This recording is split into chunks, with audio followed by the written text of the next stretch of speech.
What's going on, Spax family? Welcome back to my channel. If you're here for the first time, hi, I'm Tina Spax, and if you're here for the second or third or more than 3 times, hey, what it do? This afternoon, you guys, I'm feeling very much grateful because yes, you guys, we hit 5,000 subscribers and I am so grateful, you guys. Thank you so much, you guys, for supporting me.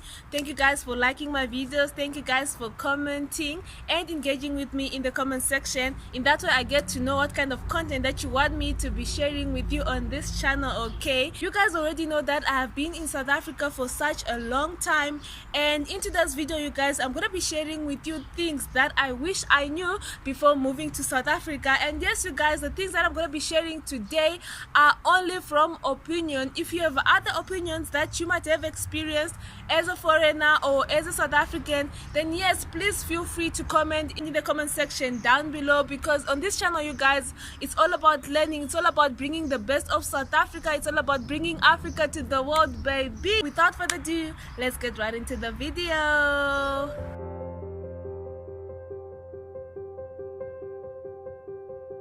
So the first time I set foot right here in South Africa was in 2009 when I was supposed to start school right here in South Africa. So I was excited, you guys, for traveling, because you guys already know that I love traveling. I was excited to meet new people. I was excited to be learning about different cultures.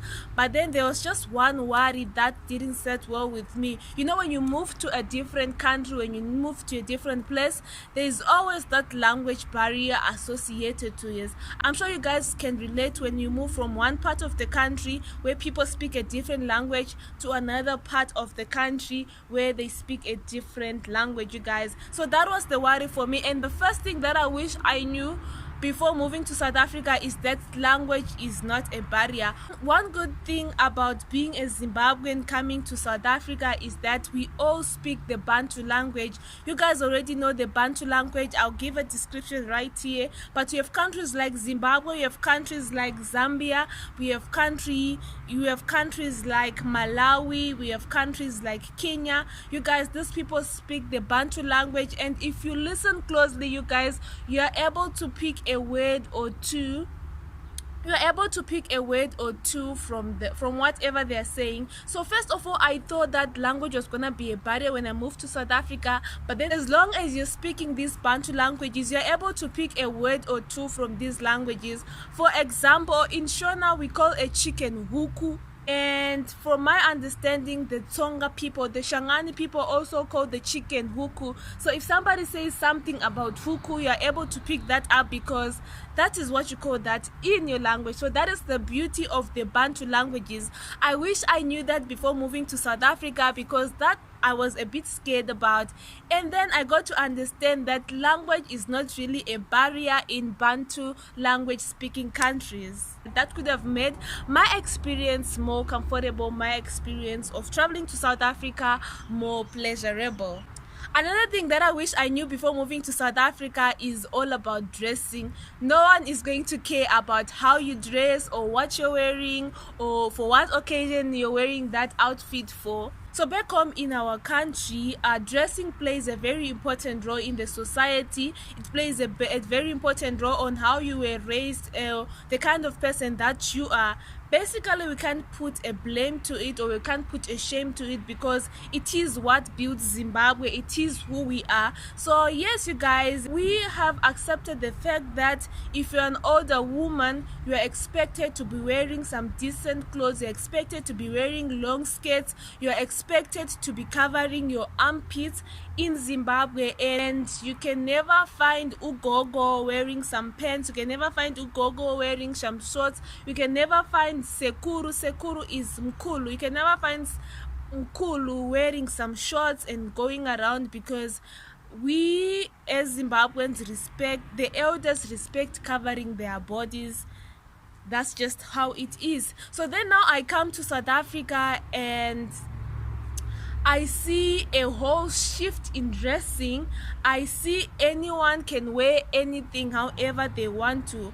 That was a bit interesting. That was a bit surprising to me, that you can have a whole gogo wearing short skirts, you can have a whole gogo, you know, rocking them skinny jeans. And for something that I'm not used to, it was something different, it was something very surprising. And that's the beauty of diversification, that's the beauty of diverse cultures.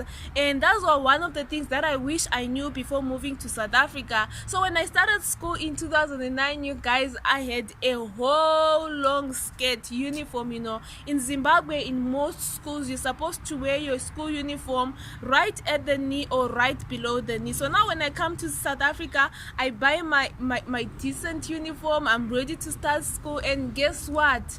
I was the one with the longest skirt in the whole school. Oh my goodness. In Zimbabwe, if you buy a skirt, you can wear that same skirt for like 4 years and you still fit in it. I started part of my high school in Zimbabwe, and high school in Zimbabwe starts at Form 1, that's like grade 8.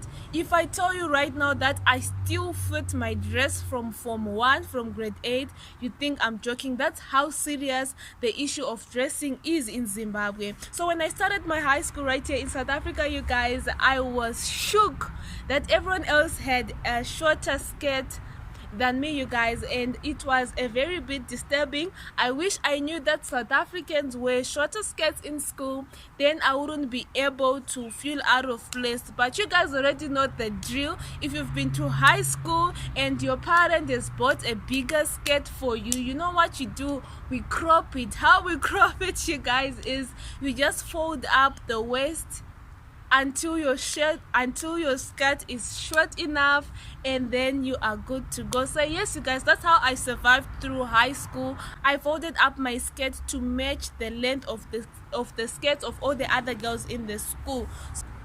Another thing that I wish I knew before moving to South Africa is how you stop taxis. Taxis are commuter omnibuses, and taxis are called combis in Zimbabwe. So how people stop the combis right here in South Africa is, if you are going on long distance, you use your index finger and you point up. That's how you indicate to the driver that you're going on a long distance. And if you're doing some local commuting, you point your index finger down. That shows that you are going local. So now in my home country, when you are stopping a taxi, when you're stopping a bus, when you're stopping a private car, you do this. You say, oh, driver. So now I come to South Africa and I see everyone doing this, and I don't know what it means. And I'm trying to stop a car and I'm busy doing this, and people are looking at me like I'm crazy. So those are some of the funny things that I recall when I moved to South Africa, that I wish I knew how to stop a combi, how to stop a taxi. If you're going local, you do this. If you're going long distance, you do that. So yes, you guys, in case you want to move to South Africa and you want to be using public taxis, just know how we stop our taxis right here in South Africa.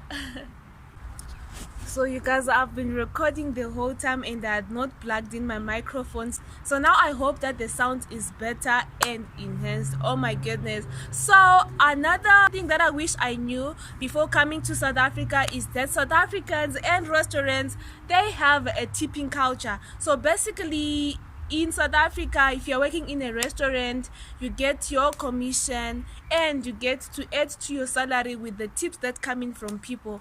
That is not so common in my country, Zimbabwe. You just go to a restaurant, you eat, because you know that the person who's serving you is gonna get a basic salary and they're good to go. And it's not very common to tip, and tipping usually is common with a certain class of people, not like the general public. Usually the rich are the ones who tip, and sometimes they don't even tip much. They don't even tip like 10% as we do it right here in South Africa. They only tip you like an extra, 10 rand, even if they eat a bill of 5,000, that's just how it is. But right here in South Africa, it is a rule, it is common practice that you tip 10% of your total bill, because these tips, they add up to your waiter's salary. And I feel like it's a good practice, because it goes a long way to someone who's saving you. It goes a long way to someone who's spending all these hours standing and waiting on you to eat. However, tipping in South Africa is not compulsory,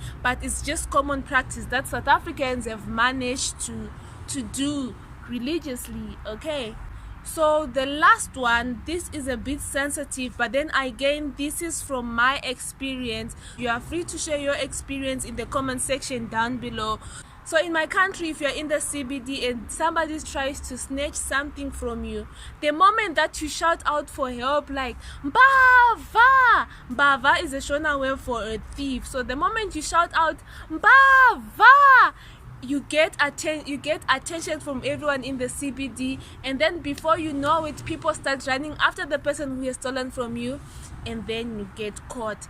Well, it is quite different from here in South Africa, where crime is a bit higher than Zimbabwe, to an extent that if somebody tries to steal from you and you try to cry for help, no one is really willing to help you, because they are also scared that they might end up being caught up in the situation. And with the higher rate of people in possession of firearms, with the higher rate of people getting stabbed to death right here in South Africa in relation to Zimbabwe, you guys, so for that reason, people don't really want to get involved. So if you are getting robbed, no one will look. People will continue on with their day-to-day business. And I found it very disturbing. This one time I was walking in a certain city in South Africa, and somebody was calling out for help, and I was trying to go there and see how I can help them. You know, me trying to play good, not knowing that I might end up being in a bad situation for just helping someone who's getting robbed, you guys. So somebody then had to stop me and say, no, don't get involved or you'll get killed. Yes, you guys, those are some of the things that I wish I knew before moving to South Africa. Hence, if you are in South Africa, you really need to be cautious about the place that you go. You really need to be careful about walking alone in the streets, or you need to be careful about the streets or wherever you are shopping. I mean, in every country, in every city, there are common hotspots for theft. So yes, if you're in South Africa, you might want to avoid those hotspots and try to do your shopping at malls other than the center of the city, the CBD, you guys. So yes, you guys, that's it for today's video, you guys. Thank you guys for watching. I hope you guys enjoyed my video. Please give the video a thumbs up if you enjoyed it. Please leave a comment in the comment section down below on how you want us to celebrate the 5,000 subscribers. Is it going to be a live, you guys? Is it going to be a question and answer session, you guys? And yes, if you have a question that you'd want me to answer in the question and answer session, then leave it in the comment section down below, you guys, and then we can get to it. So while we're at it, we're trying to live the best of our lives, and don't forget to live, love, laugh, and learn. Until next time, bye guys.